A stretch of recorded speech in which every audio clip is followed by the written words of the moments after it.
What's up, guys? So I'm just going to go through the extensive plyos, easy progressions, and just how to think about your yielding plyos and your extensive plyos. All right. Once you kind of get these concepts, it's honestly pretty straightforward in terms of scaling. It just comes down to understanding what intensity is and also knowing when to cut it off. So just before I kind of dive into it, obviously if you think like skipping on the spot, right, like just doing regular skipping with a skipping rope, you could probably do that for 2 3 4 5 minutes, right? That's the kind of foundation work. You're trying to build resiliency, you're building tissue tolerance, ligament tendon tolerance, all that kind of stuff, so you can kind of do that, for a long period of time. What we're talking about then, going into more of like a ping tier, so think higher intensities, like really trying to punch through the floor, that's obviously going to be a lot harder to maintain. Therefore, you need to be really switched on when you know the quality of the rep is deteriorating. That's usually when you're going to cut things.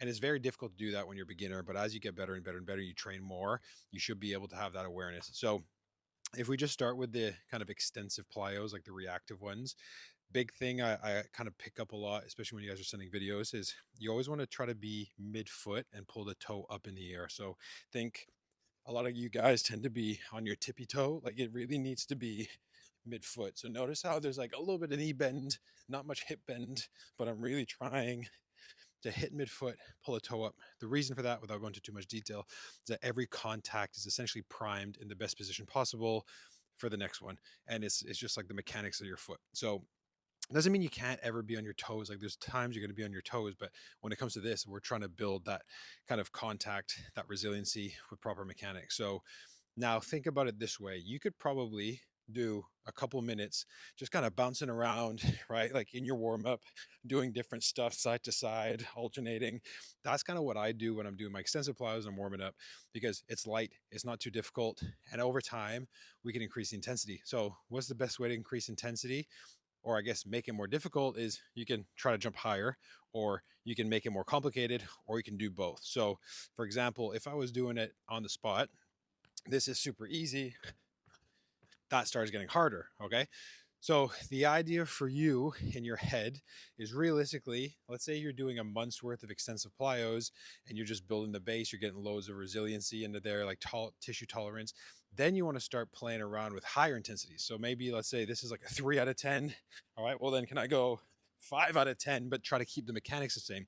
The one thing we know about adding speed or adding load to a movement is that you always go back to your shitty habits. So you have to really make sure that you do things properly, you build up the reps, just like anything else, right? If you're playing golf, you wouldn't go 100 miles an hour on every swing. You'd play at 60, 70, 80%. You'd build up the tissue tolerance, build up the mechanics, like the mind muscle connection, before you then start going faster and faster and faster. Same thing with a basketball. Like you wouldn't shoot a basketball at a million miles an hour. If you're working on your mechanics, you'd focus on slowing it down and getting your reps with solid mechanics, and then you speed it up over time. So it's the same thing with extensive plyos. We're just adding intensity.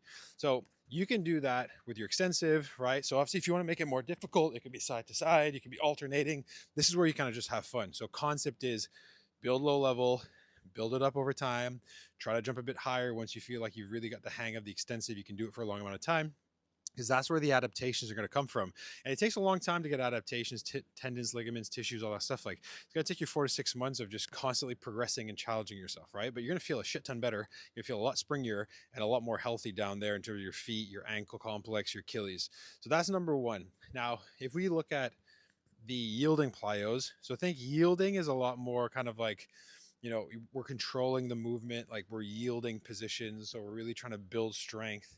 And then over time, we can kind of progress that with speed or with more load. So a really simple example of that would be, all right, can we do a like pulse squat? So this would be a pulse squat, but then if we add a bit of a jump to it, this becomes a yielding plyo. So then you're going to notice like your muscles are burning more. It's a little bit tougher on the joints, but this is obviously why we're starting really low level. Okay. So then you could say, all right, well, now can I do that? I don't know, 10, 15, 20 reps until I start feeling like my knees are burning or my legs are burning or whatever. You can kind of ease your way into it. So then you think, okay, well, what positions do I want to get stronger in? Because this is also going to help you get stronger in a way. It's not going to be as reactive, right? So there's a lot more muscular demand. So then I'd say, okay, well, if you're not very good at being in the split squat position because you play basketball, well, then it's like, can I get into this split stance and can I just pulse in and out of it and focus on building reps and range and strength there? So if we take it a step further, next thing you want to do is you want to start thinking about, okay, can I then add load? So it could be as simple as, do you want to add more load? Could you hold a med ball, right? So if I'm doing this here, okay, it's like I could hold a med ball to make it harder. I could also jump side to side to make it harder. Okay, there's a million different ways, but once you kind of get your mind kind of wrapped around it, then you can say, okay, well, I can do 10 to 15 reps pretty easily. I've got a hang of it. It gets me warmed up. I got to progress it, right? Because if you keep it the same, it's not going to get you anywhere. So then I can hold a ball, or then maybe afterwards I can hold a ball and go different directions. Maybe I can jump higher, right? So the difference between this and that is a big difference. There's more height, there's more intensity, there's more landing forces. So it gives you an idea. So if I was wanting to do maybe more lateral movements, I want to get better laterally, then that's the exact same thing I would do. I'd say, all right, can I focus on just getting comfortable in like these deeper ranges of movement? Okay. And then can I focus on doing that a little bit faster? Could I hold a ball and do it slower? Can I just go for distance? Can I go for distance and speed? Like these are progressions on progressions. So then that kind of takes us to those like single leg bounds, right? Single leg hops, we call them. Very similar concept. It's like, can you just focus on the mechanics, right? And just being nice and light on that foot. And you'll notice what most people do wrong on this is they actually focus on this leg that's being cyclical, okay? And it's actually the leg hitting the ground that's doing the work. This is just naturally happening because of mechanics. So what people tend to do is they do this. They really drive that left knee up. There's an element of that left knee that is going to do some work and help you with momentum, but this is a leg that needs to do the work. So you need to focus on making sure that with intensity, how could we do this? Well, we could add more speed on those hops. We could add more height on those hops, and we could add both. We could add misdirection. So for example, this is level 1. Then can you pick up that knee a little bit more? Okay. Then it's, can you pick up that knee a little bit more, but be even quicker off the floor?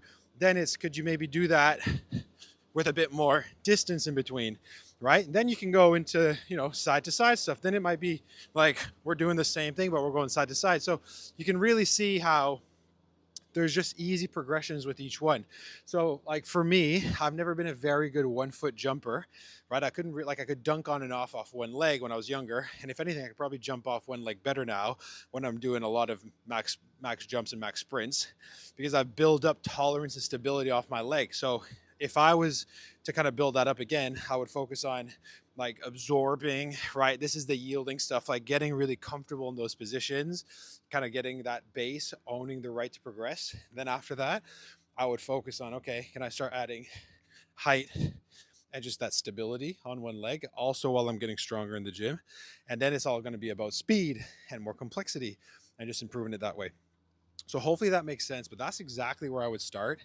So when you see extensive plyos, yielding, extensive plyos, reactive, just think about, okay, have I built up the base with the movements I want to get better at? So if you want to get better this way, then spend more time doing yielding plyos that way. If you want to get better going this way, then spend more time doing yielding plyos this way, split squat, right? Squat, single leg, whatever.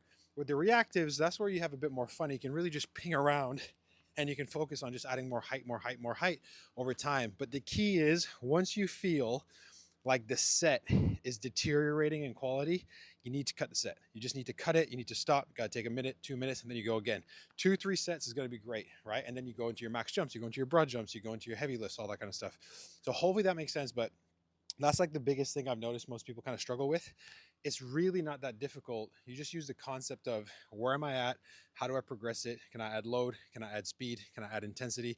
Can I add, misdirections, change directions, all that kind of stuff? And then you just kind of build. So if you know you're very shit laterally, then spend more time laterally loading up that hip. If you're shit this way, spend more time loading it up this way. Your reactive ones, you can just play around with different footwork, different kind of, coordination patterns, all that kind of stuff. So hopefully that makes sense.